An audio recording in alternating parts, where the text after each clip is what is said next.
Hey, good morning, guys. How y'all doing this morning? This is Shawn from Voices from the Dirt Road. First thing I want to say is Happy New Year. It's 2026. It's a lot of things going on in the world of agriculture and a lot of things that we're still trying to get our hands around from 2025 coming into 2026. This morning, I just want to take a few minutes this morning and just kind of talk to you about where we're at in the world of agriculture. What are some of those issues out there? And then what are some issues that we normally don't actually talk about on this show, like healthcare, and how is that going to potentially affect the rural community? So again, glad to see you.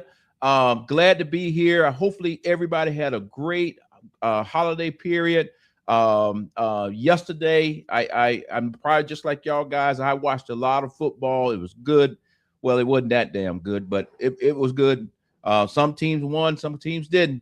I'll just leave it at that because this is not a sports show, but I think some of you probably guys know what I mean, because I'm from the great state of Georgia. So we're a little bit in the morning today, but we're gonna make it through it. New year.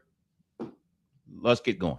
All right. So let me can you put up the stool? Let me talk the stool just in case we got new followers so they understand the show.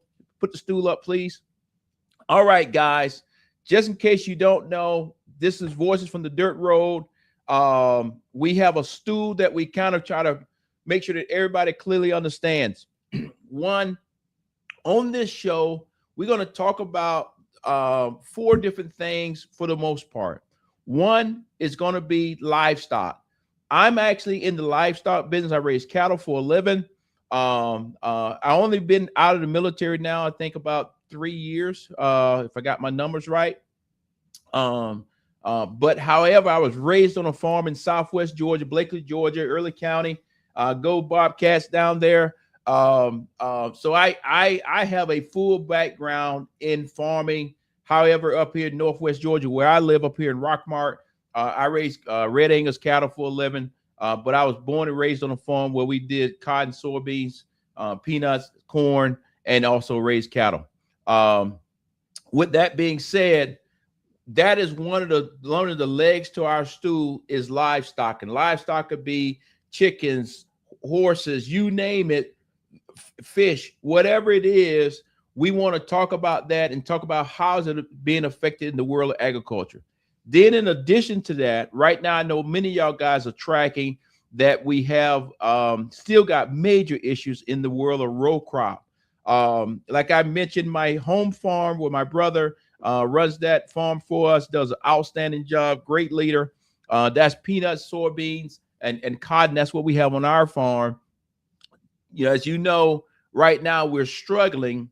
All the ag community is struggling, trying to make sure that we have some country that's going to buy our product. So trade has turned into a major problem. That trade issue is because of the tariffs that the current administration has out there. I know they're working on it, but the reality of it is farmers still don't actually have somebody out there that wants to buy the soybeans. What I'm tracking as of right now, China says they're going to buy. China is buying soybeans very slow. That means that farmers, if you don't have somewhere to store your soybeans, they're actually still just sitting out in the field and going to rot because you can't afford to get out there and pick them if you don't have anybody to buy them. So we stay laser focused on row crops is because when you look at USDA, look at Secretary Rollins, that's where they actually put a lot of their efforts right now. And right before the end of the new year, right before the end of the year last year, all the row crop farmers had to get into the USDA, get into FSA offices across the nation, get their paperwork filed on how many acres of peanuts or how many acres of soybeans or whatever cotton that was out there, to ensure that if you were approved, that you would receive some of this money in February. And that money that was what they're supposed to receive was supposed to be, if I remember correctly, $10 billion. That's going to be split all between all the farmers out there. They kept $1 billion back for some specialty crops, but we still hadn't really got any details on that. So the next hard number that we should be seeing is if you got your paperwork turned in by the end of last year. I think it's, if I don't have the paperwork right here in front of me, but I think it's in February timeframe, you should be receiving some level of payments. Now, those payments that you're going to receive will not make you whole. I want to make sure that my audience clearly understand that it is not going to make you whole. But what it may do is let the bank or Farm Credit actually say, okay, we're going to still loan you money so you can have a crop for next year. I want to make sure by the time I get to the end of the show today that I talk a little bit about the strain on farmers right now when it comes to mental health. I want to make sure that we talk about farmers are worried that they may be the last one to have the farm, and they don't want to be the one that lose the family farm. So that's kind of what we talk about when we talk in the row crop piece. And then another leg over there is forestry. You know, some of y'all guys know exactly where I'm from. I already said it. Blakely, Georgia. That's my hometown. That's where I was raised. Right around our farm is nothing but pine trees. Period. It was a paper mill that was less than 10 miles away from my house. If you understand when I say this, I was a kid and wake up, you walk outside and you'll smell something, and some people say it don't smell good, and people that work at the paper mill say it smell like money to me. But an unfortunate piece is that paper mill and has closed.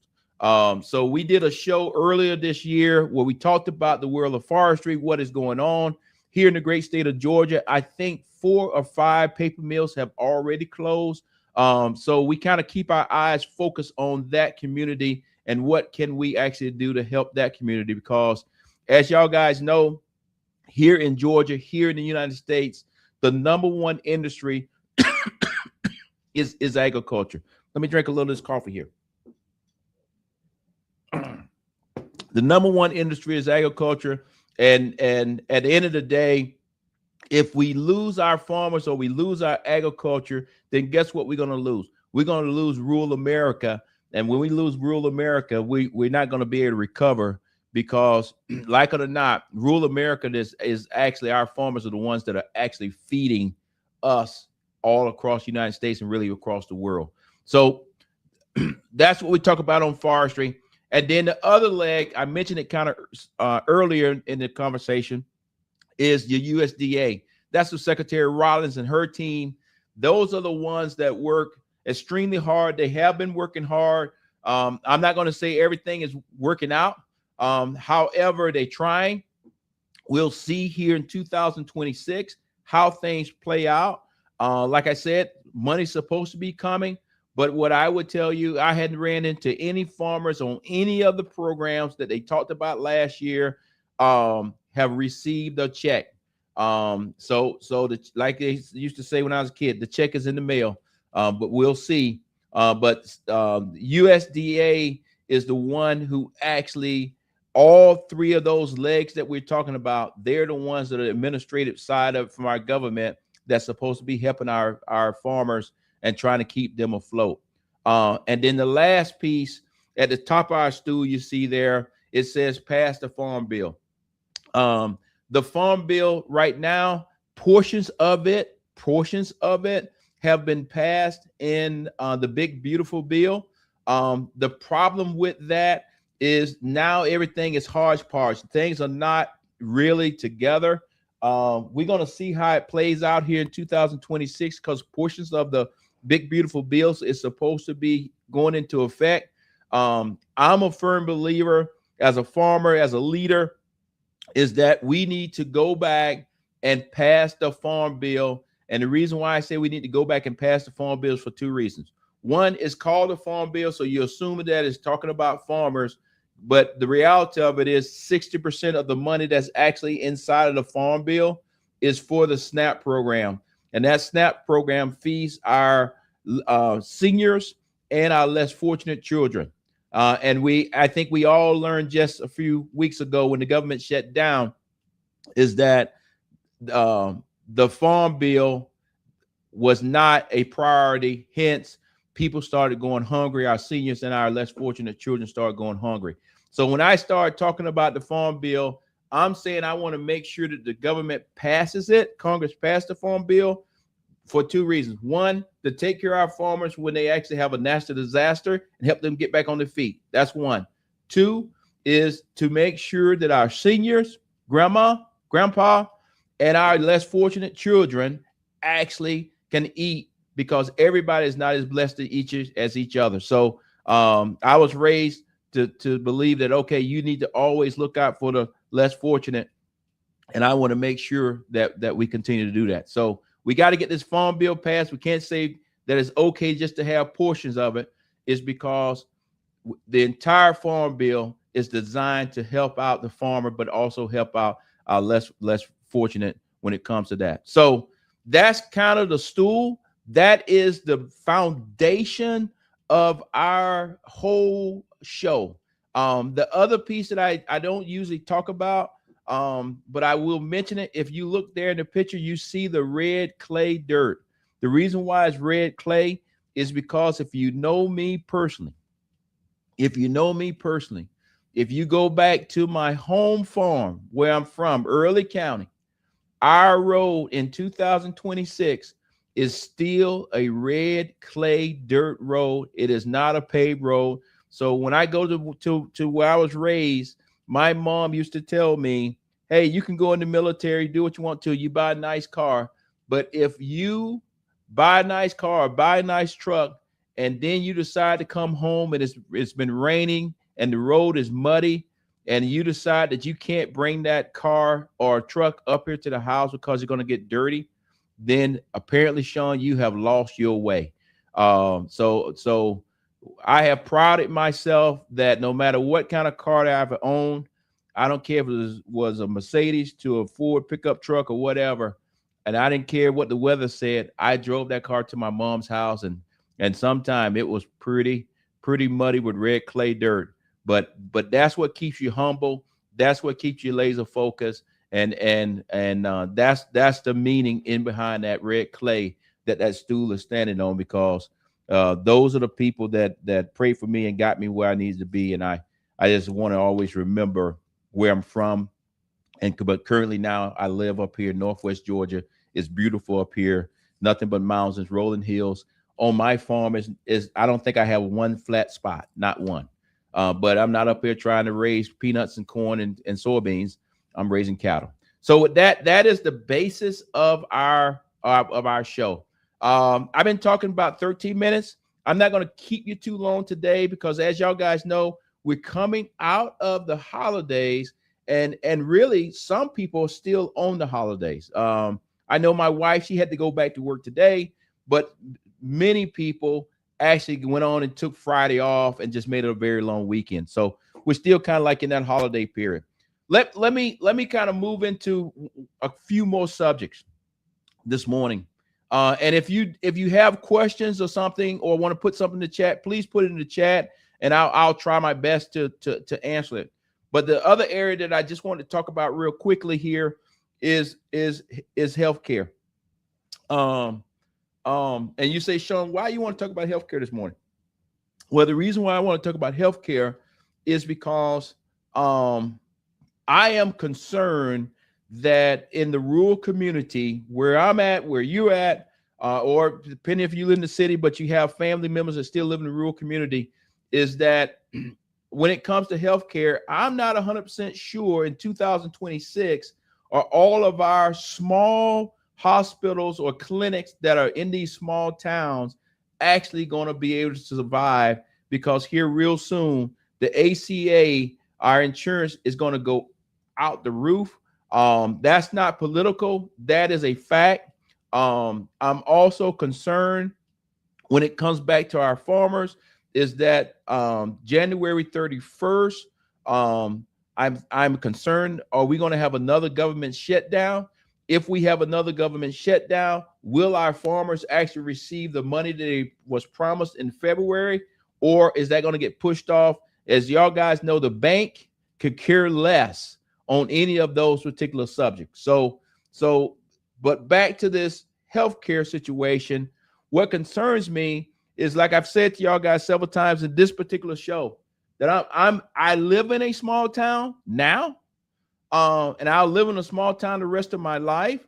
But I was also raised in a small town where everybody knows everybody, and still today I know a lot of people back in my hometown of Blakely, Georgia, and I know people from the other little bitty small towns around me. And just so happened this morning, or actually not this morning, 2 mornings ago, I was looking at the local Atlanta news. I think it's Atlanta First News, Atlanta News First station. And they actually put on a very good article or report where they were talking about the healthcare system and the rural community and the effects, because they don't actually have the doctors or the nurses or the medical people that do the wraparound so that the clinics can stay in place.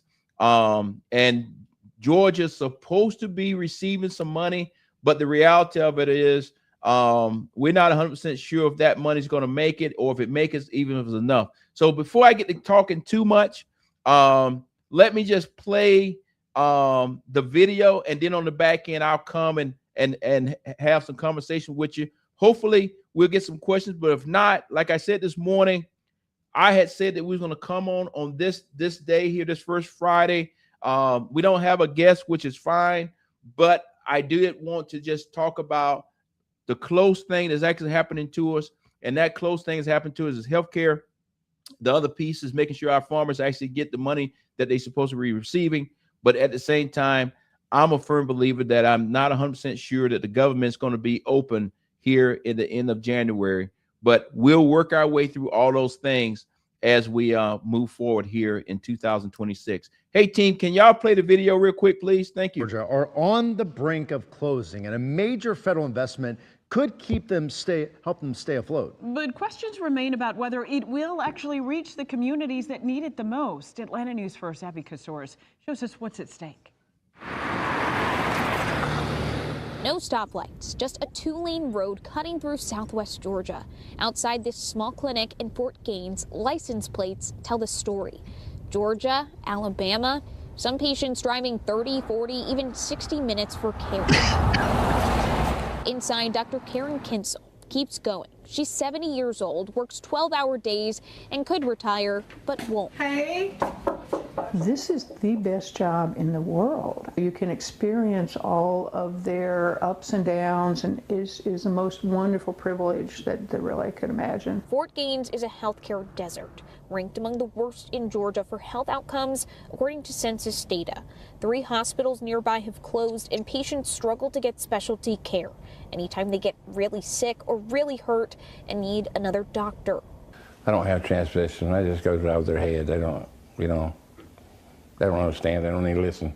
They ain't got no idea where Abbeville is. Georgia is set to receive more than $218 million in the first year of a new 5-year federal rural health program. Money state leaders say will expand telehealth, help hire doctors and nurses, and keep rural hospitals open. But doctors on the ground worry large health systems could scoop up the funding while small, struggling hospitals are left behind. People don't have any understanding that these doomsday things that we've been talking about, that there just are no doctors, is already here. The funding comes at a tough moment. Rural hospitals rely heavily on Medicaid, and recent cuts are squeezing them even more. With the Affordable Care Act subsidies set to expire, more Georgians are expected to lose coverage. The Trump administration calls this a transformation of rural health care. Critics warn the money is temporary, but the need is not. And, people will die because of that, people who could be saved. For communities across rural Georgia, it's not about whether the money will help. It's if it will arrive, and if it will arrive on time. In Cuthbert, I'm Abby Casores. Hey, yes, guys. before I talk about the healthcare, let me correct myself. I think I said it was 10 billion. It's actually was 12 billion. The administration is that's putting aside for our farmers. However, they released 11 billion to actually go to the farmers. We'll see where that come in February, and they withhold 1 billion sold it for specialty crops. So I just wanted to clear that up because I know somebody said, well, Shawn, you didn't give out the facts. I want to make sure I give you the facts the right way. But now I want to transition to what you just saw there. For truth in lending, when I looked at this video the other morning, having my first cup of coffee, it was actually my third cup of coffee. What was so significant about the video or the story was Fort Gaines, Georgia is right next door to Blakely, Georgia. If you go back and look at that video sometime today, you'll see it has a sign that says Blakely, Georgia, Carquet, Donsonville. Those are all towns that I played against. One was Blakely, where I live, but the other two towns are teams that I played against in football. I know people personally in those towns, and I know personally that the hospitals in those particular areas are already in trouble. Most of the people that are in that southwest part of Georgia end up going to the hospital either over in Albany, Georgia, or Dothan, Alabama. And that's no matter which one of those towns you live in. My greater concern, the reason why I wanted to talk about it today, is because I'm concerned, is that actually also happening throughout Georgia?